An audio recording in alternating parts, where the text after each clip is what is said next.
ఆనందాల ఆదివారం కథ. రచన చతుర్వేదుల చెంచు సుబ్బయ్య శర్మ. కథాపఠనం Malavarapu Sitaram Kumar. Good morning boss.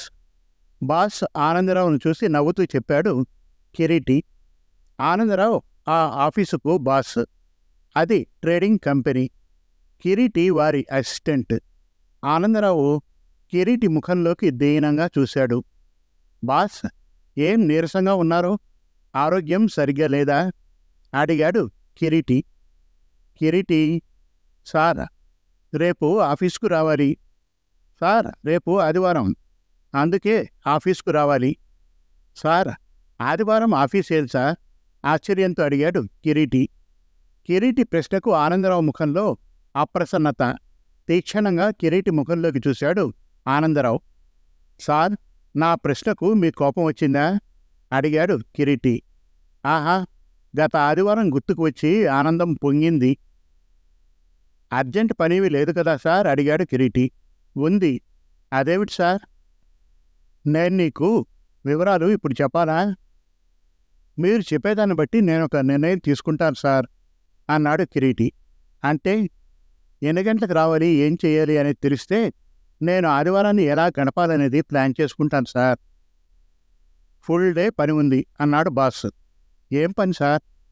Kireeti, నీవు నన్ను విసిగిస్తున్నావు కోపంగా అన్నాడు ఆనందరావు. సార్, నేనేమీ తప్పుగా మాట్లాడలేదు కదా సార్? బిక్కముఖంతో అడిగాడు కిరీటి. 2 క్షణాల తర్వాత సార్ మెల్లగా పిలిచాడు కిరీటి. చెప్పు. సినిమాకు టికెట్లు ఆన్లైన్లో మ్యాట్నీ షోకి బుక్ చేశాను సార్. సినిమాకా? అవును సార్. ఏ సినిమా? RRR sir. ఎన్ని టికెట్లు బుక్ చేశావు?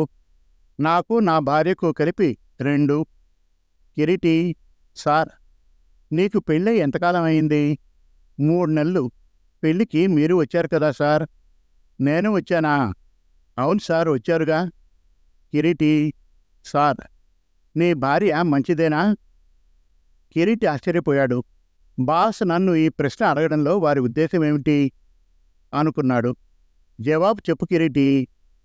సార్, నా భార్య మా మేనమామ గోవిందరాజు గారి కూతురు. చాలా మంచి సార్. తను నాకు చిన్నప్పటి నుంచి బాగా తెలుసు. ఓహో సార్, ఏమిటి? మరి నేను రేపు ఆఫీస్కు తప్పక రావాలి. నేను వస్తున్నాను. అవును, నీ భార్య నిన్ను ఎప్పుడూ ఎదిరించదా? ఆ సర్వేశ్వరుని దయ వలన ఇంతవరకు లేదు సార్. క్షణమాగి, సార్, మరి మీ ఆవిడ? తప్పుగా అనుకోకండి అన్నాడు. రాక్షసి, కసిగా చెప్పాడు ఆనందరావు. సార్, ఆశ్చర్యపోయాడు కిరీటి. అవును, తాను అనుకున్నది వెంటనే జరిగిపోవాలి. పోయిన ఆదివారం ఏం జరిగిందో తెలుసా? మీరు చెప్పలేదు కదా సార్? అవును కదా. అవునన్నట్టు కిరీటి తలాడించాడు. చెబుతా విను. చెప్పండి సార్. పద, క్యాంటీన్లో కాఫీ తాగుతూ మాట్లాడుకుందాం. ఇరువురు ఆఫీసు నుండి బయటకు వచ్చి క్యాంటీన్ వైపుకు నడిచాడు. సార్, ఏమిటి? రేపు నేను చేయవలసిన పనేమిటో చెప్పండి సార్. ఈరోజు ఓవర్ టైం చేసి ముగిస్తాను అన్నాడు కిరీటి. మరి నేను? అడిగాడు బాస్. మీరు హ్యాపీగా కరెక్ట్ టైంకు ఇంటికి వెళ్ళండి సార్. రేపు ఆఫీస్కు రావద్దు. ఆనందరావు పరీక్షగా కిరీటి ముఖంలోకి చూశాడు. ఇరువురు క్యాంటీన్లోకి ప్రవేశించారు. కాఫీ ఆర్డర్ చేశాడు ఆనందరావు. బేరర్ కాఫీ కప్పుల్ని వారి ముందు ఉంచాడు. ఇరువురు సిప్ చేశారు. సార్, ఏమిటి కిరీటి? సౌమ్యంగా అడిగాడు ఆనందరావు. క్షణం తర్వాత కిరీటి, సార్, అరవంలో ఒక సామెత ఉంది. ఏమిటి సార్ అది? మనైవి అవేదెల్లా ఇరవన్ కుడుత వరం చెప్పాడు ఆనందరావు. అంటే అర్థం సార్? నీకు తమిళ్ రాదుగా? అవును సార్. ఆ మాటల అర్థం భార్య సమకూరడం అనేది ఆ దైవం ఇచ్చిన వరం అని. Super sir. ఏంది సూపరు? ఆ సామెత సార్. కిరీటి నీరసంగా అన్నాడు ఆనందరావు.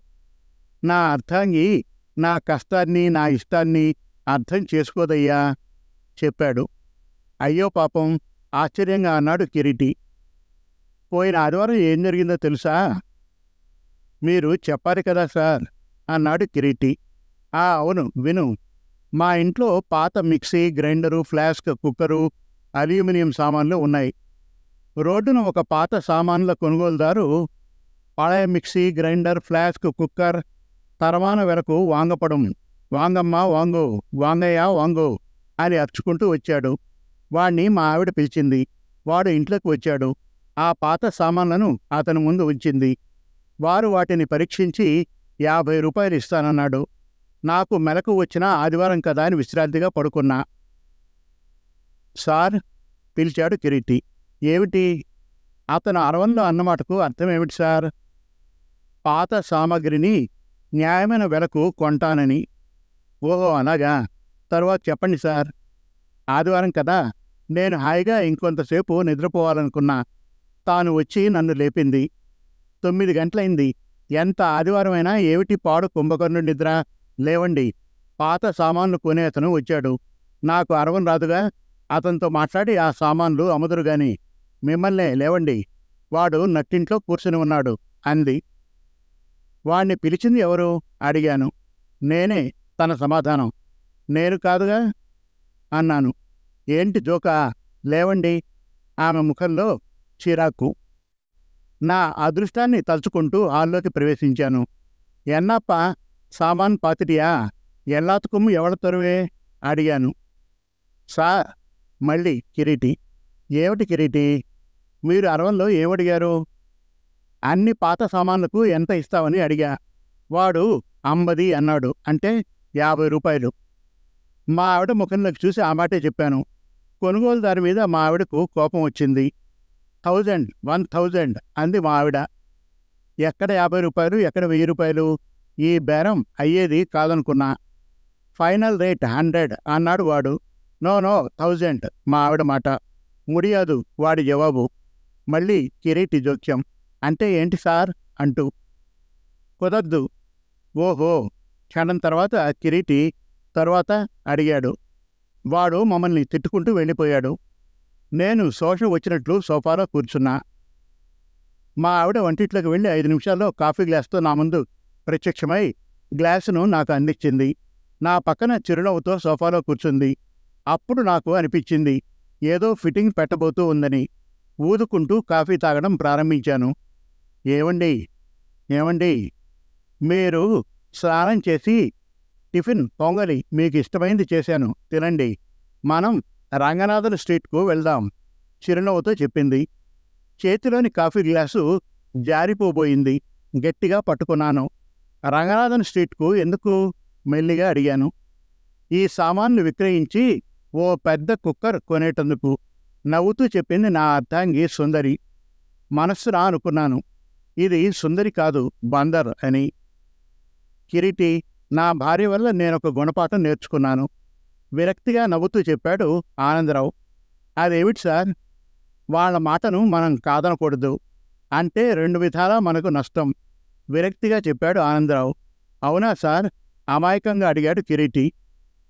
మౌనంగా రెస్ట్ రూమ్కి వెళ్ళి స్నానం చేసి డ్రెస్ చేసుకుని హాల్లోకి వచ్చాను. ఈలోగా మా ఆవిడ 2 రైసు బ్యాగుల్లో ఆ పాత సామానును అమర్చి గోతాల మూతిని కట్టేసింది.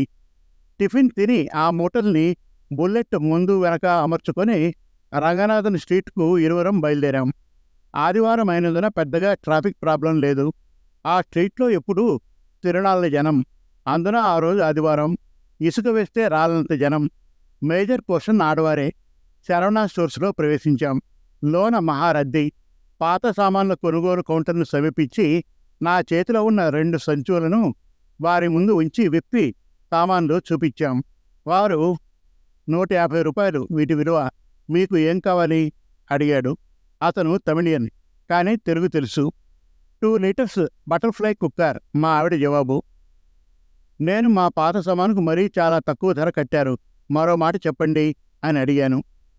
అంద rate final sir, balance cash కట్టి కుక్కర్ వాంగికోంగో అన్నాడు ఆ కౌంటర్ వ్యక్తి. అంటే ఏంటి సార్? మళ్ళీ కిరీటి. నేను చెప్పిన 150 పాత సామాన్ల ఫైనల్ రేటు, బ్యాలెన్స్కు క్యాష్ చెల్లించి కుక్కర్ తీసుకోండి అని. కుక్కర్ని కొన్నారా సార్?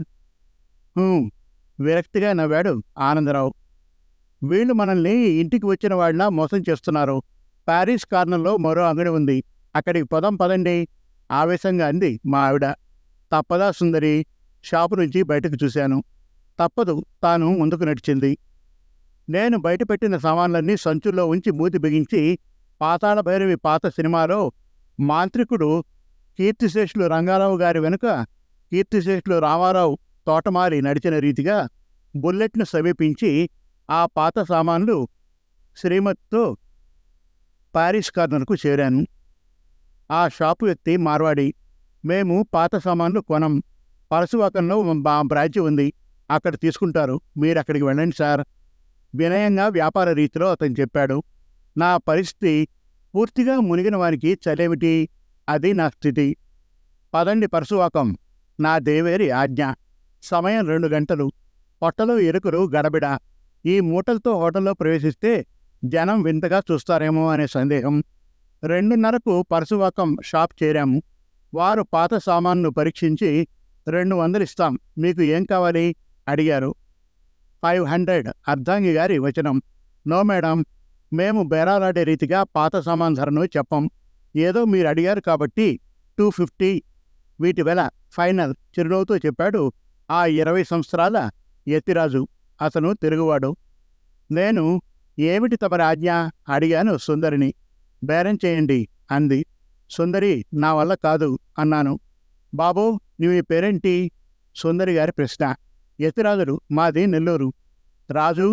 అమ్మా 500. సుందరి పూర్తి చేయకముందే వీలు కాదమ్మా వినయంగా చెప్పాడు యతిరాజుడు. నేను ప్రశ్నార్థకంగా సుందరి ముఖంలోకి చూశాను. బ్యాలెన్స్ పే చేసి 2 లీటర్స్ బటర్ఫ్లై కుక్కర్ తీసుకోండి. అది అర్ధాంగి సుందరి ఆజ్ఞ. బాబు యతిరాజు బిల్లు వేసి బాబు. అలాగే సార్. కౌంటర్ వద్దకు వెళ్ళి బిల్లు ప్రిపేర్ చేసుకుని 5 నిమిషాల్లో తన స్థానానికి వచ్చాడు యతిరాజు. బిల్లును చూసి, సార్ బటర్ఫ్లై 2 లీటర్స్ కుక్కర్ వెల 1900, మిగతా పాత సామాన్ల వెల 250, మీరు చెల్లించాల్సింది 1650. ఇదిగో బిల్లు అన్నిచ్చాడు యతిరాజు. సమయం 4 గంటలు.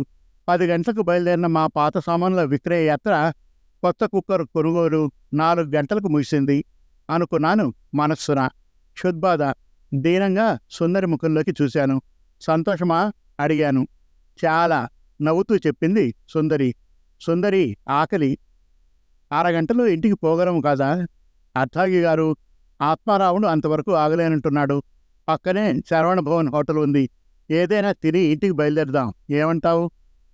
మీ ఇష్టమే నా ఇష్టం అందంగా నవ్వింది సుందరి. కొత్త కుక్కర్తో ఇరువురం షాప్ నుండి బయటకు వచ్చాం.